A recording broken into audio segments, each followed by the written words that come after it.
Hi everyone, welcome to Dr. Deepa's Learning Launch. Today I would like to share with you the book that I have released recently. So this is the eighth book that I have published, and this is solely intended for the use of the entire pathology community.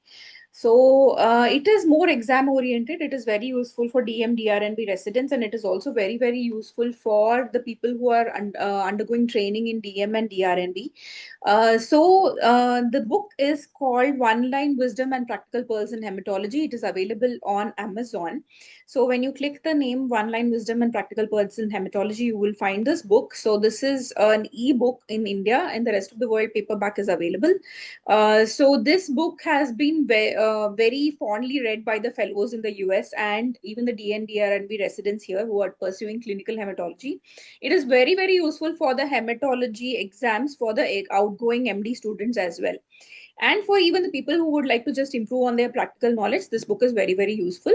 So if you have a Kindle Unlimited subscription, this would come free of cost for you. And if not, you will have to pay the amount.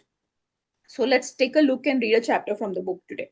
So this is One Line Wisdom and Practical Pearls in Hematology. So when you look at the book, there will be four sections. This is the first section, which is the high yield microscopy pearls. So this high yield microscopy pearls basically is for the microscopy appearance of each of these conditions, and you will have the main points listed under it, including the differential diagnosis. So it's very useful for you to just brush your knowledge up before you get into the exams. So the entire list will include microcytic hypochromic anemia with iron deficiency anemia pictures, megaloblastic anemia, aplastic, hereditary spherocytosis, sickle cell anemia, cold agglutinin disease, beta thalassemia major, malaria, filaria, leishmania, histoplasma, immune thrombocytopenic purpura, then all the malignancies, the ALL, AML, CLL, CML, polycythemia vera, ET, primary myelofibrosis, multiple myeloma, hairy cell leukemia, Burkitt's lymphoma, and metastasis of the bone marrow. So all of these are explained in complete detail along with relevant images. And you also have storage disorders like Gaucher's, and then you have electron microscopy, important ones that are usually discussed in the exam, which is Burbeck's granules. You should be able to recognize. You should be able to recognize sideroblasts, APML, hairy cell leukemia, multiple myeloma, CDA, and gray platelet syndrome. These are the basic electron microscopy pictures that can be put up on your exam. So these are also available. Then the section 2 is high yield hemostasis and coagulation pearls.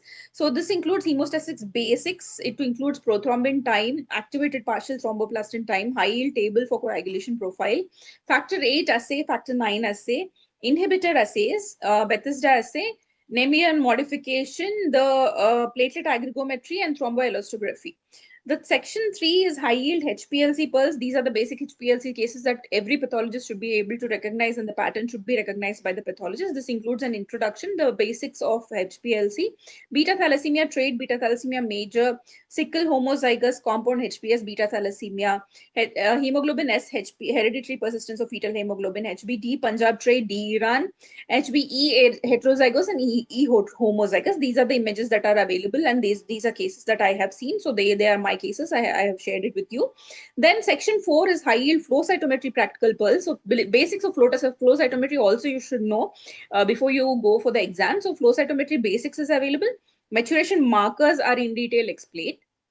There's a general approach of B cell lymphoma by flow cytometry, which is very clearly explained. There is flow cytometric approach of T and NK cell neoplasms, flow cytometric evaluation of acute leukemia, and flow cytometry in platelet disorders, and the important markers and few practice cases are also given for you at the end.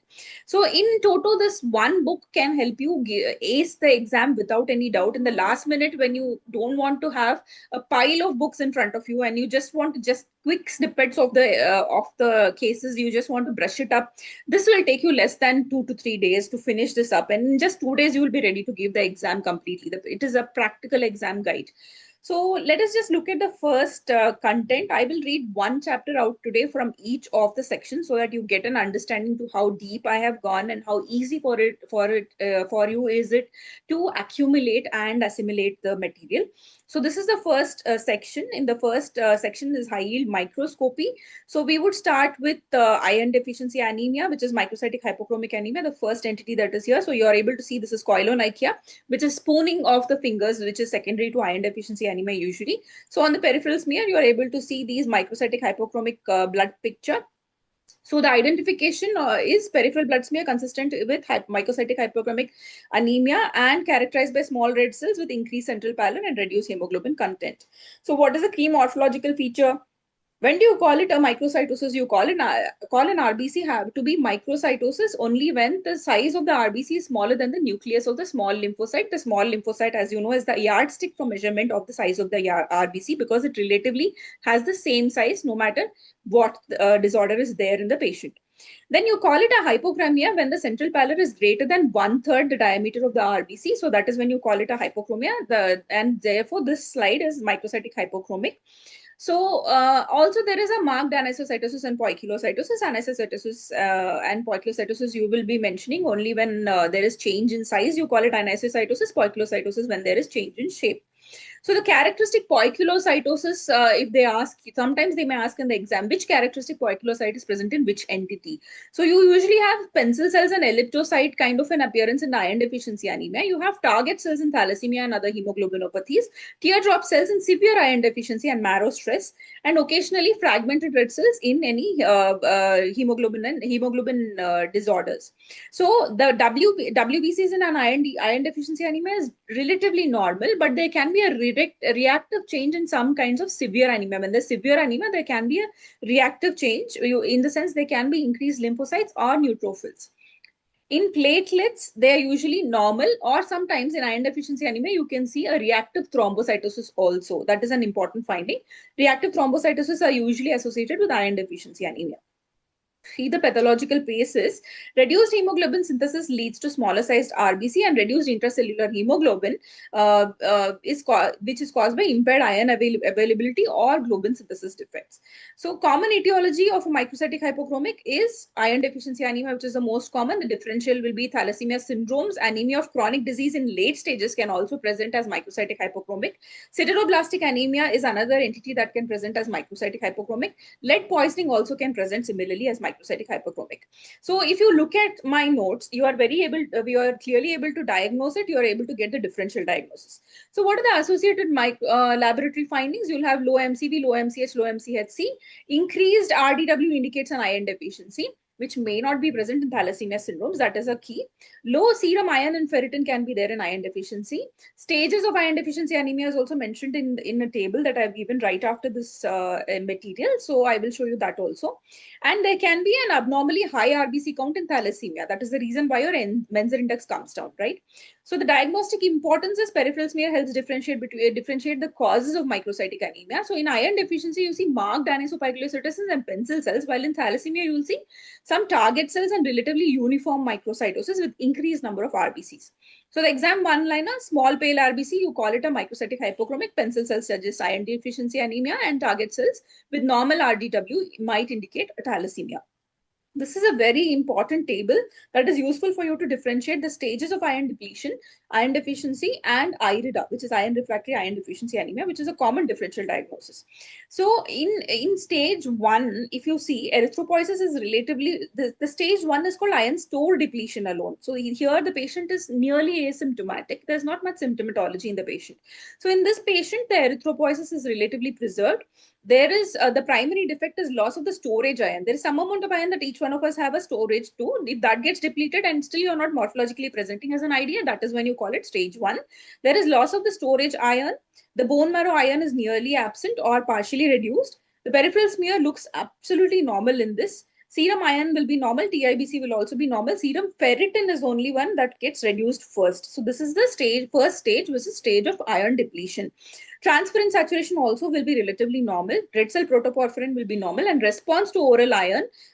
Usually you don't require an oral iron right here. Even dietary modification can help change the status of the patient. Then the stage 2 is iron deficient erythropoiesis. This is the stage 2 of iron deficiency. So in iron deficient erythropoiesis, there is erythropoiesis that is happening, but it is impaired.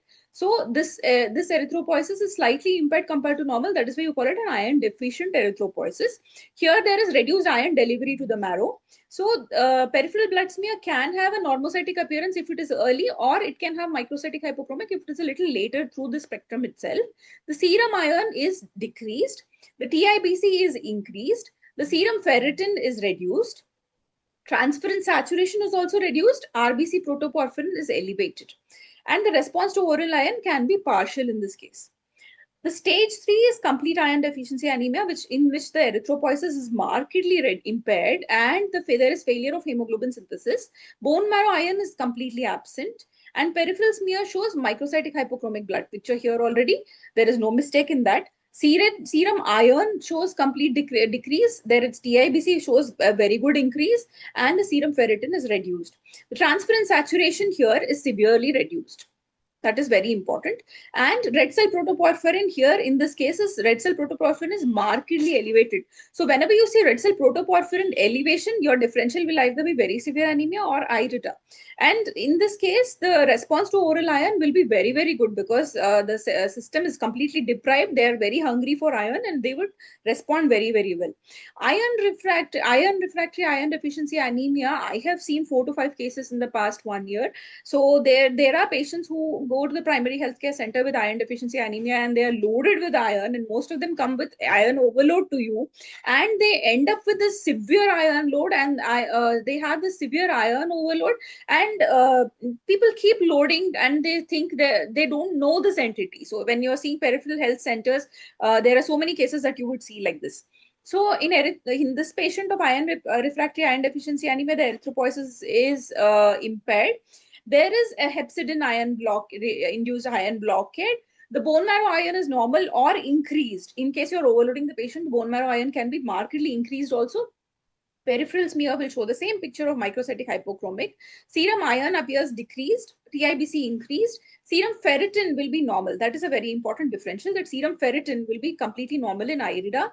Transferrin saturation can be reduced. RBC protoporphyrin is elevated in this case also.